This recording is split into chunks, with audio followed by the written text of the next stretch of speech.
మాతృదేవోభవ, పితృదేవోభవ. నేను మీ శ్రీధర్.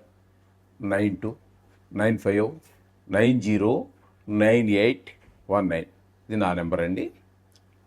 మీకేమైనా డౌట్లు ఉన్నా, వ్యక్తిగత జాతకాలు రాయవలసి ఉన్నా, ఇంకా అది గోచారం గురించి ఇంకేమో అడగద్దండి. ఎందుకంటే చాలామంది దీని గురించి నాది పాలనా పేరండి, నేను రాసుకు ఎలా అవే కదండి మరి చెప్తున్నాం. అది ఒకసారి చదువుకుంటే సరిపోతుంది.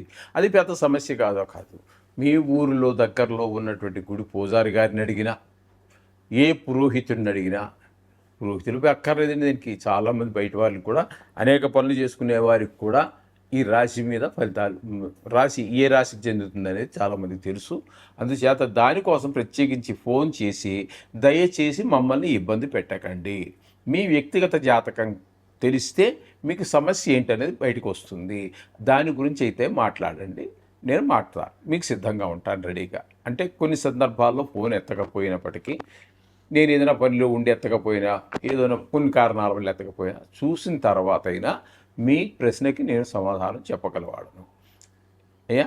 అందుచేత దయచేసి రాశి ఫలితాల గురించి కానీ, మీ పేరు చెప్పి ఏ రాశి, అది చిన్న సమస్యలు అండి. అవి మీకు ఉన్నంత తీరికగా, అంటే మీకు అంటే వాళ్ళంత తక్కువగా కాదు, ఒక్కోసారి మీకు తీరిక ఉండదు, కానీ మాకు ఎప్పుడు బిజీగానే ఉండే మనుషులం కాబట్టి అది మీరు అడిగింది చిన్న ప్రశ్నే, కానీ మాకు చాలా పెద్ద ఇబ్బంది అండి. ఎందుకంటే ఇంపార్టెంట్ పనిలో దేనిలో ఉంటాము.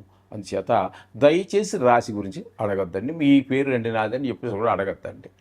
ఇప్పుడు మనము జూన్ నెలలో రవి సంక్రమణం గురించి, అంటే వృషభ రాశి నుంచి మిథున రాశిలోనికి ప్రవేశిస్తూ ఉన్నారు.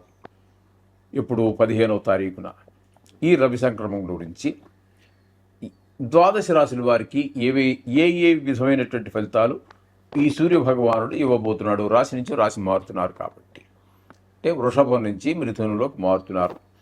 ఈ ఫలితాలు ఏ రాశుల వరకు ఎట్లా ఉంటాయి అనేది మనం తెలుసుకునే ప్రయత్నం చేద్దాం, అది కూడా సశాస్త్రీయమైన పద్ధతిలో. కాబట్టి ఇప్పుడు రవి 14వ తారీఖు వరకు, జూన్ నెల 2025 వరకు రవి వృషభ రాశిలో సంచారం చేస్తూ ఉన్నారు. తదుపరి మిథున రాశిలోనికి 15వ తారీఖు నుండి నెలాఖరి వరకు మిథున రాశిలో సంచారం చేస్తూ ఉన్నారు.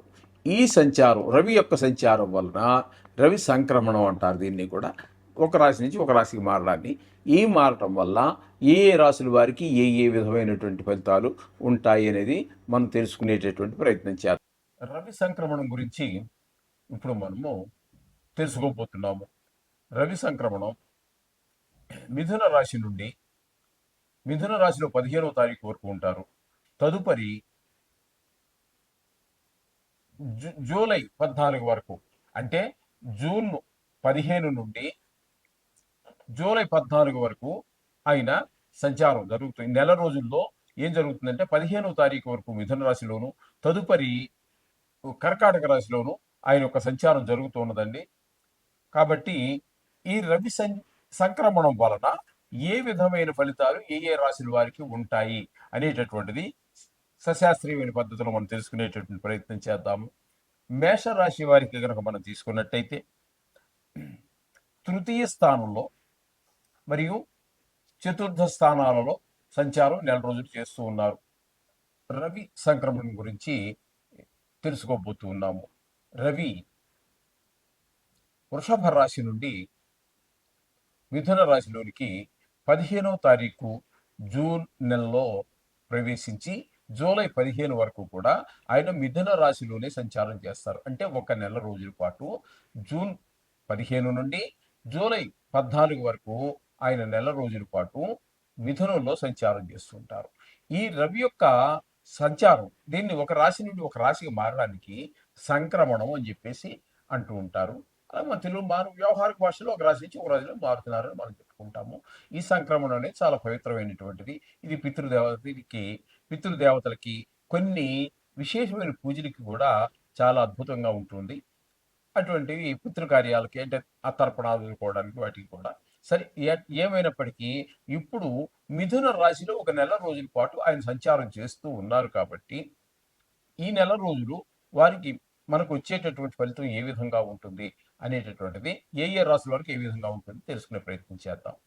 ఈ ధను రాశి వారికి రవి యొక్క మిథున సంక్రమణం అంటే నెల రోజుల పాటు అక్కడ జూన్ 15 నుండి జూలై 14 వరకు నెల రోజుల పాటు 7వ స్థానం అయినటువంటి మిథున రాశిలో సంచారం చేస్తారు.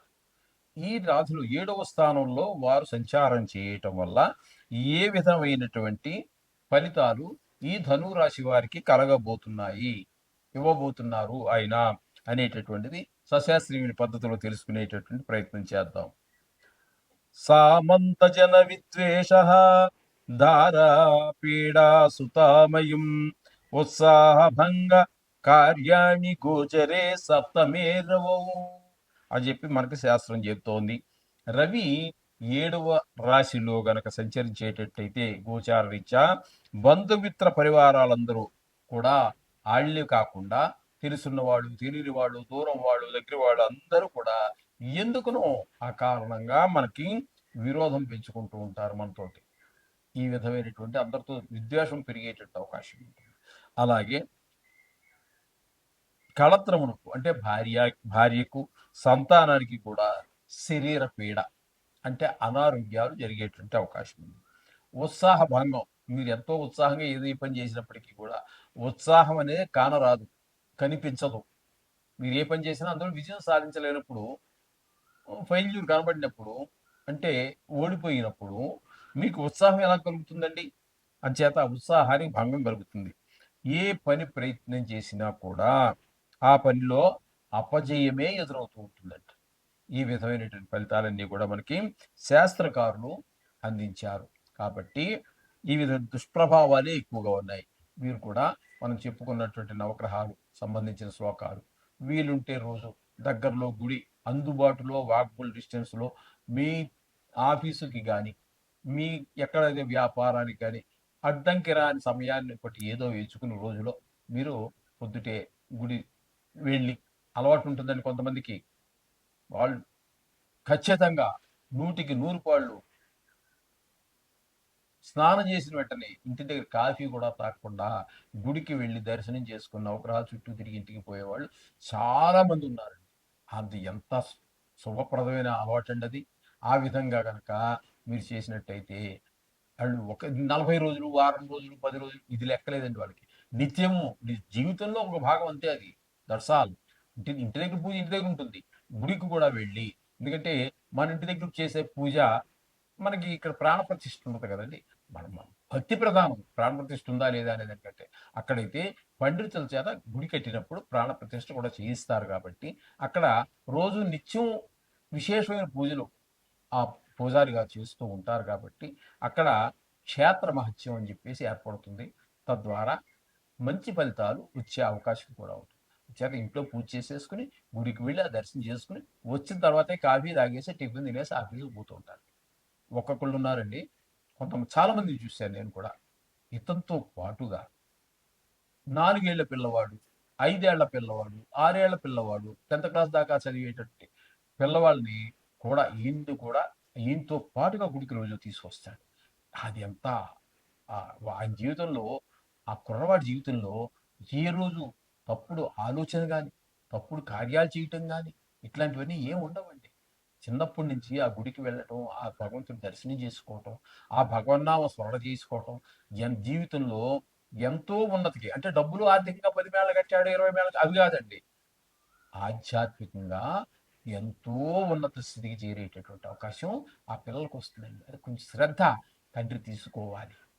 తీసుకుంటే ఆ పిల్లవాడు డబ్బులు ఉండేవి బాగుండదు వేరే విషయం. ఇవేవి శాశ్వతం కాదు, అశాశ్వతమైనటువంటి వాడి జన్మ సార్థకం అయిపోతుంది. ఎందుకైతే మానవ జన్మెత్తామో మనలో నిజంగా చెప్పుకోవాలంటే మనలో ఎంతమంది జన్మను సార్థకం చేసుకుంటున్నామండి.